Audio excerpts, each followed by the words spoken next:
नमस्कार, न्यूज 24 देख रहे हैं आप। आपके साथ मैं हूं उज्जवल मिश्रा।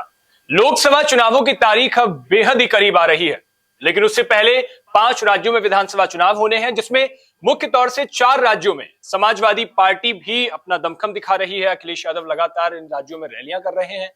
अब वहीं पे अखिलेश यादव का कल एक बयान सामने आया, जिसमें उन्होंने लोकसभा सीटों के लिए कहा कि बीजेपी जिन वीआईपी सीटों पर हमें घेरने की अगर तैयारी कर रही है, तो हम भी पहले से ही रणनीति बना चुके हैं।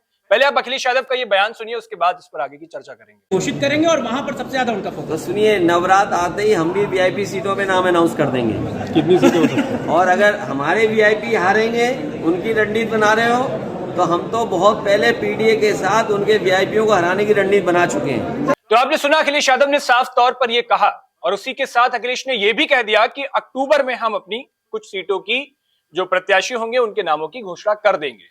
अब ये बयान देने के पीछे की सियासत क्या है, और उसी के साथ कई सारे सवाल ये उठ रहे हैं कि जब इंडिया गठबंधन, जिसमें अखिलेश यादव भी हैं, कांग्रेस भी है, और उसको लेकर के बार बार सीटों का पेच फंस रहा है, तो वो पेच क्या है और इस पूरे बयान की जो सियासत में मायने हैं वो क्या है। हमारे साथ प्रशांत गुप्ता जी होंगे, आपको बताएंगे। तो सर, अखिलेश यादव का कल जो बयान आया, इसका अगर मोटा मोटा देखें तो क्या मतलब है, क्या कहना चाह रहे हैं वो? देखिए, ये एक राजनीति में एक टर्मिनोलॉजी है, प्रेशर पॉलिटिक्स। इस प्रेशर पॉलिटिक्स के जरिए वो एक तरफ बीजेपी के ऊपर निशाना साध रहे हैं, तो वहीं इंडिया में भी ये दिखा रहे हैं, बताने की कोशिश कर रहे हैं कि जल्द से जल्द सीटों को लेकर बैठक होनी चाहिए, सीट शेयरिंग को लेकर, और अगर नहीं होती है तो वो बहुत जल्दी अक्टूबर के भीतर वो अपनी एक जो लिस्ट है उसको जारी कर देंगे। ये लिस्ट बहुत पहले से तय हो चुकी है। ये वो सीटें हैं जहां पे सपा के गढ़ हैं, जैसे कन्नौज से खुद अखिलेश यादव लड़ना चाहते हैं, मैनपुरी से डिंपल यादव, जो कि मुलायम सिंह की सीट थी, डिंपल वहां से जीती, उपचुनाव हुआ तो डिंपल को वहां से लड़ाएंगे। फिरोजाबाद, वहां से राम गोपाल यादव के बेटे हैं अक्षय यादव, उनके लिए रखी गई है। बदायूं की सीट जो है वो धर्मेंद्र यादव के लिए। आजमगढ़ की सीट, जहां से ये चर्चा आई थी और ये सूत्रों के हवाले से खबर भी है हम लोगों के पास कि यहाँ से शिवपाल यादव लड़ सकते हैं। तो ऐसी 5-10 सीटें हैं जहां पर अखिलेश यादव या उनके कुनबे का एक अच्छा खासा जोर है, और उस जोर की वजह से ये सीटों के डिक्लेयर करके वो एक तरीके की प्रेशर पॉलिटिक्स भी बनाना चाहते हैं। प्रेशर पॉलिटिक्स दो तरफा है, एक तरफ इंडिया के ऊपर है तो दूसरी तरफ बीजेपी के ऊपर भी है। बीजेपी, अगर उनका जो मायने निकाले जाए कि वीआईपी सीट्स पे अगर बीजेपी हमको घेरने की कोशिश करेगी तो हम भी अपने प्रत्याशी वहां उतारेंगे। तो ये एक दूसरा दांव खेला है उन्होंने, जिसमें वीआईपी सीट्स कौन सी है बीजेपी की? बनारस, गोरखपुर, जहां से पीएम मोदी लड़ते हैं, बनारस से गोरखपुर, जो कि सीएम योगी आदित्यनाथ का इलाका है। पूर्वांचल में सपा ने बहुत अच्छा काम किया था, बहुत अच्छी सीट्स लड़ी थी, लेकिन गोरखपुर बीजेपी के पास सीट है। अयोध्या, ठीक है, ऐसे लखनऊ, जहां से राजनाथ सिंह लड़ते हैं। ऐसे तमाम वो सीट्स हैं जहां से बीजेपी के बड़े चेहरे वहां से लड़ते हैं, या बड़े चेहरे वहां से मौजूदगी उनकी दर्ज है। या कानपुर से सतीश महाना आते हैं, जो कि बीच में विधानसभा अध्यक्ष भी हैं, कानपुर बीजेपी के पास सीट है। ऐसे वो तमाम चेहरे हैं। उन चेहरों पे उन जगहों को वीआईपी सीट्स के तौर पे देखा जाता है। यानी कि उन्होंने एक तरफ बीजेपी को चेतावनी दी है, तो दूसरी तरफ इंडिया गठबंधन को बता दिया है कि हम यहाँ पे सीट उतारने, यहाँ पे अपने प्रत्याशी उतार देंगे। अब बनारस में अजय राय लल्लू, जो कि कांग्रेस के अध्यक्ष हैं, वो कह चुके हैं, वो उन्होंने इशारों में कहा था कि प्रियंका गांधी यहाँ से लड़ सकती हैं, तो प्रियंका गांधी को लड़ना चाहिए। तो इस तरीके से ये प्रेशर पॉलिटिक्स है कि आप जल्द से जल्द सीट शेयरिंग के ऊपर बातचीत हो। बीजेपी को एक तरफ से जहां आंखें दिखा रहे हैं, तो वहीं इंडिया गठबंधन के ऊपर एक दबाव भी बनाने की कोशिश की जा रही है कि आप जल्द से जल्द जो सीटों की शेयरिंग है उसके ऊपर बातचीत आगे बढ़े, जिससे कि आगे की रणनीति तय हो सके। अन्यथा समाजवादी पार्टी अपनी तरफ से तैयारी करके बैठी हुई है, और जल्द से जल्द हम सीटों का ऐलान करना शुरू कर देंगे। और ये सीटों का ऐलान क्या होने, 9 सीटें हैं जिनपे यादव कुनबे का पूरा जोर है उन सीटों के ऊपर, तो वहां की वो सीटें डिक्लेयर करेंगे, और उसके बाद परसेप्शन भी क्रिएट करेंगे। परसेप्शन क्रिएट करना, ये परसेप्शन का ही गेम है पूरा। जी। अखिलेश ने जब ये कहा कि हमने अपनी रणनीति पहले ही तैयार कर चुके हैं, वो रणनीति क्या है? सिर्फ कैंडिडेट्स को लेकर रणनीति है या कुछ और भी रणनीति है? देखिए, अखिलेश लगातार दौरे कर रहे हैं अलग अलग जगहों के। उन्होंने लखीमपुर खीरी से दौरा शुरू किया था, और उसके बाद उन्होंने बुंदेलखंड और तमाम जगह पर गए हैं। अखिलेश पीडीए फॉर्मूला, जो कि उन्होंने विधानसभा के चुनावों में 2022 के चुनावों में भी इस फॉर्मूले को आगे बढ़ाया था, उन्होंने पिछड़ा गठबंधन बनाने की कोशिश की थी, जिसमें उन्होंने राजभर और तमाम जो पिछड़े नेता हैं उनको जोड़ा था अपने साथ में, और उस गठबंधन के साथ में वो आगे बढ़े थे। उसी पीडीएफ फॉर्मूले को वो 2024 में लेकर आना चाहते हैं, पिछड़ा, दलित और अल्पसंख्यक, क्योंकि जो जो यादव हैं वो भी पिछड़ों में आते हैं। दलित अगर उनके साथ में आते हैं तो एक बहुत बड़ा उनके लिए प्लस पॉइंट होगा, क्योंकि घोसी का चुनाव जो है उसके रिजल्ट से काफी उत्साहित हैं। अल्पसंख्यक, क्योंकि जिस तरह से 2022 में दलित शिफ्ट हो गया था बीजेपी की तरफ, क्योंकि बीएसपी ने उस चुनाव के अंदर फाइट ही नहीं की और एक तरीके से कहा जाए कि केक वॉक दे दिया, और उस जिसका फायदा सीधे तौर पे बीजेपी ने उठाया और दलित वोट जो है वो शिफ्ट होके बीजेपी पे चला गया। अब उस दलित वोट को किसी तरह से वो पीडीएफ फॉर्मूले को दिखाकर अखिलेश चाहते हैं कि दलित, अल्पसंख्यक और जो पिछड़ा है वो वोटर अगर आ जाता है तो वहां पर वो एक बड़ी चुनौती दे सकते हैं। अल्पसंख्यक की राजनीति को लेकर अगर देखा जाए तो इंडिया के जितने तमाम घटक दल हैं वो सब इस समय पिछड़ा ओबीसी के ऊपर फोकस्ड है और उसी को लेकर वो आगे बढ़ रहे हैं। तो अखिलेश यादव ने ये जो पीडीएफ फॉर्मूला था, ये गठबंधन इंडिया जो बना है उससे की पहली बैठक के बाद ही ये फॉर्मूला दिया था और नाम भी सजेस्ट किया था और एक खबरें भी चली थी कि पीडीए नाम हो सकता है इस अलायंस का। ठीक है, पिछड़ा, दलित, अल्पसंख्यक अलायंस। लेकिन ये अलायंस का नाम बाद में चेंज हुआ, जो बेंगलुरु की बैठक हुई उसके बाद उसमें इंडिया नाम निकला। खैर, तो अखिलेश यादव उस पीडीएफ फॉर्मूले को लेकर उत्तर प्रदेश की राजनीति में आगे बढ़ रहे हैं। वहीं संगठनात्मक किस तरह से अपने आप को मजबूत किया जाए, क्योंकि परसेप्शन के साथ साथ चुनाव जो है वो बूथ मैनेजमेंट से जीता जाता है। बूथ मैनेजमेंट कार्यकर्ताओं के भरोसे होता है, तो कार्यकर्ताओं में ऊर्जा किस तरह से भरी जाए, इसको लेकर भी अखिलेश यादव लगातार दौरे कर रहे हैं उत्तर प्रदेश के अलग अलग जगह पर। जहां पर उनका संगठन मजबूत है उन जगहों के दौरे कर रहे हैं जहां से वो अपनी दावेदारी, जब सीटों का बंटवारा होगा, सीट शेयरिंग को लेकर बातचीत होगी, तो उन सीटों पर अपनी दावेदारी को ज्यादा मजबूती के साथ रख सके। इसीलिए वो जगह जगह पर उन तमाम जगहों पे जा रहे हैं जहां पे उनके संगठनात्मक तौर पर उनकी मजबूती है या जहां पर वो मजबूती के साथ में खड़े हुए हैं। अभी बीते दिनों अखिलेश यादव का एक बयान और सामने आया था, जब वो मध्य प्रदेश के दौरे पर थे, तो वहां से बयान यह आया कि राजस्थान और मध्य प्रदेश में समाजवादी पार्टी को सीटें चाहिए और वो चाह रही कि गठबंधन के साथ अगर लड़े तो कांग्रेस उन्हें सीटें दे।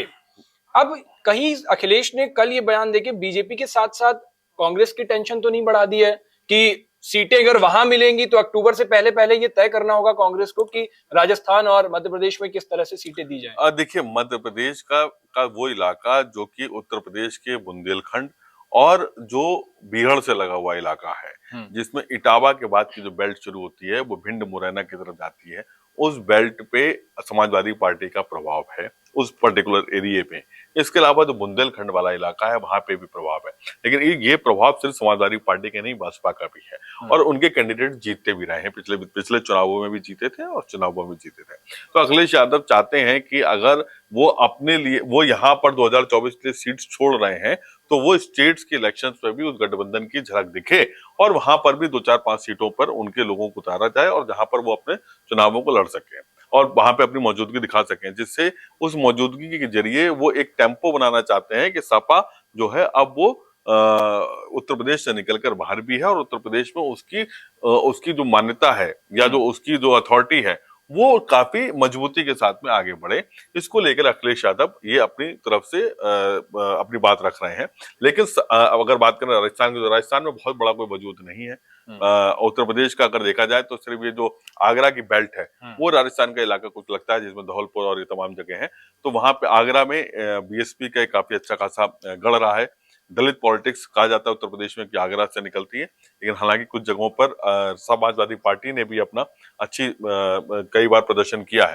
लेकिन आगरा, मथुरा और ये जो तमाम जगह हैं, ये आरएलडी और बसपा और सपा मिलके जब भी लड़े, सपा और आरएलडी, तब बसपा को उन्होंने टक्कर दी है। लेकिन बसपा और बीजेपी का मेन फाइट रही है। समाजवादी पार्टी जब भी सत्ता में आई है तो आगरा से में भी उन्होंने अच्छा प्रदर्शन किया था। अखिलेश यादव का आगरा से अलग लगाव भी है। तो ये वो इलाका बेल्ट है जहां पर राजस्थान की कुछ सीटें हैं, जहां पे चाहते हैं अखिलेश यादव की उनको भी यहाँ पर मौजूदगी उनकी दिखे, तो इसके लिए वो अपनी डिमांड कर रहे हैं। हालांकि कई जगह पर अभी तक इंडिया जो है उसमें उस गठबंधन में कहीं पर भी स्टेट्स के इलेक्शन को लेकर इस तरीके की सीट शेयरिंग को लेकर अभी तक बातचीत नहीं हुई है, क्योंकि ये कई बार ये आया है कि 2024 को लेकर ये गठबंधन है, ये केंद्रीय चुनावों को लेकर गठबंधन है। उस गठबंधन में क्या स्टेट्स की पॉलिटिक्स भी दिखेगी, क्योंकि जो जिन राज्यों में अभी चुनाव हो रहे हैं, तेलंगाना को अगर छोड़ दिया जाए तो वहां मध्य प्रदेश, छत्तीसगढ़ और राजस्थान, यहाँ पे सीधे बीजेपी वर्सेस कांग्रेस है। यहाँ पे कोई भी ऐसी पार्टी नहीं है या राजनीतिक दल नहीं है जो इन तीनों को टक्कर दे सके। ना आम आदमी पार्टी है वहां पे, ना बसपा है, ना समाजवादी पार्टी है, ना टीएमसी है या कोई भी अन्य दल इतनी बड़ी उसमें नहीं, इस पोजीशन पे नहीं है कि वो वहां पे त्रिकोणीय मुकाबले में आ सके। तो लिहाजा ये सीट शेयरिंग की दांव चलकर इस प्रेशर पॉलिटिक्स के जरिए अपनी मौजूदगी को वहां पे दिखाना चाहते हैं कि अगर हम वहां पे लड़ेंगे तो वोट कटेगा, तो बेहतर है कि आप हमारे कुछ कैंडिडेट्स को वहां पे वोट दें, हमारे सिंबल पर वोट दें, जिससे उस सीट्स को जीता जा सके। और आपकी जानकारी के मुताबिक मैं ये भी जानना चाहूंगा कि अभी यूपी के अंदर जो सीट शेयरिंग की बात चल रही है वो कैसे चल रही है, किसे कितनी सीटें चाहिए? देखिए, एक फॉर्मूले के अंदर से जो सूत्रों से हम लोगों को खबर मिली थी या जो खबरें चलती भी हैं या सियासी गलियारों में चल रही हैं, उसके मुताबिक समाजवादी पार्टी 50 सीटों पे लड़ना चाहती है। 30 सीटों के आसपास, 50 से 55 सीटों पे सपा अपनी दावेदारी जता रही है, और वहीं 25 सीटों पे वो आरएलडी और समाजवादी पार्टी, वो माफ करिएगा, कांग्रेस को देना चाहती है। कांग्रेस 2019 में सबसे ज्यादा बहुत बेहतरीन प्रदर्शन रहा था उत्तर प्रदेश में लोकसभा के चुनावों में, वहां पे 21 सीटें पाई थी। उन 21 सीटों पर कांग्रेस चाहती है कि दोबारा से दावेदारी हो, लेकिन अब पिछले 14 सालों में गंगा में कई पानी बह चुके हैं और पानी की धारा भी जो है वो अलग हो चुकी है। तो ऐसे में कांग्रेस की दावेदारी कितनी होगी? वहीं आरएलडी 6 सीटें मैक्सिमम पाई थी 2004 के चुनावों में, 6, उसका 4-5 इस तरीके का आंकड़ा रहा है आरएलडी का। वो भी पश्चिमी उत्तर प्रदेश के अंदर उसकी एक मौजूदगी है, और ये उस समय में था जब चौधरी अजीत सिंह थे। उस समय में 4 सीटें या 5 सीटें थी उनके पास, 2000, उसके बाद मंत्री भी बनाए गए थे जब इन्होंने समर्थन दिया था। तो अब आरएलडी को भी लेना है। इसके अलावा फिर पिछड़ा, अगर आपको कई ऐसे दल हैं जिसका गठजोड़ बना रहे हैं अखिलेश यादव पीडीए फॉर्मूले के तहत में, उसमें जो अपना दल अनुप्रिया पटेल की जो मां है, उनका अपना दल सोनेलाल जो है, उस पे भी उनको सीट शेयरिंग है। इधर पश्चिम उत्तर प्रदेश में चंद्रशेखर रावण है, वो भी कहीं ना कहीं चाहते हैं कि वो भी उस गठबंधन का हिस्सा बने, तो क्या उनको साथ में लेकर आएंगे? क्योंकि दलित राजनीति पश्चिम उत्तर प्रदेश में इस समय चंद्रशेखर रावण एक बड़ा नाम हो चुके हैं, तो उनको भी क्या कुछ एक आध सीट मिलेगी? किस तरीके से सीट शेयरिंग होगी? तो तमाम दलों को अगर आपस में जोड़ना है और उनको एक साथ में लेकर आना है, तो वो 25 से 30 सीटें हैं वो सब में बटेंगी। तो ऐसे में आरएलडी के पाले में कितनी सीटें जाएंगी, फिर कांग्रेस के पाले में कितनी सीटें जाएंगी, या जो अन्य छोटे छोटे दल आते हैं क्या उनको भी सीटें दी जाएंगी? तो इन सब को लेकर अभी माथापच्ची होना बाकी है।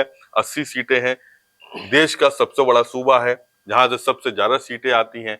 ऐसे में अखिलेश यादव पूरी तरह से अपनी दावेदारी को मजबूत करना चाहते हैं कि जब सीट शेयरिंग की बातें हों तब वो फैक्ट्स के साथ में पहुंचे, वो बता सकें कि उनका संगठन, उनके कैंडिडेट्स या उनकी जो मौजूदगी है वो इन सीटों पे ज्यादा है, और लिहाजा उस आधार पर ये सीटें उनको दी जानी चाहिए। तो वो दावेदारी के लिए ये प्रेशर पॉलिटिक्स अभी से शुरू हो चुकी है, और वो प्रेशर पॉलिटिक्स के तहत बीजेपी को तो सिर्फ आंखें दिखा रहे हैं। असली मकसद जो है वो इंडिया में जब सीट शेयरिंग की बातें होंगी उस दौरान उनकी रणनीति या उनके दांव क्या होंगे, ये उसकी झलक है। बिल्कुल, तो साफ तौर पर अखिलेश यादव ने जो कल कहा उसको लेकर साफ ये लग रहा है कि अक्टूबर, और वैसे भी अक्टूबर और नवंबर का जो महीना होगा वो राजनीतिक लिहाज से बहुत दिलचस्प होगा, क्योंकि बहुत सारे पत्ते उसमें खुलेंगे। और अखिलेश यादव ने तो ऐलान कर ही दिया है कि नवरात्रों में अखिलेश यादव अपनी जो कुछ सीटें होंगी, वीआईपी सीटें होंगी, उनको लेकर के उनके उम्मीदवारों की घोषणा करेंगे। तो इस खबर पर हमारी पूरी नजर रहेगी। आप जुड़े हमारे साथ, उसके लिए शुक्रिया। आप सभी देखते रहिए न्यूज़ 24। Thank you.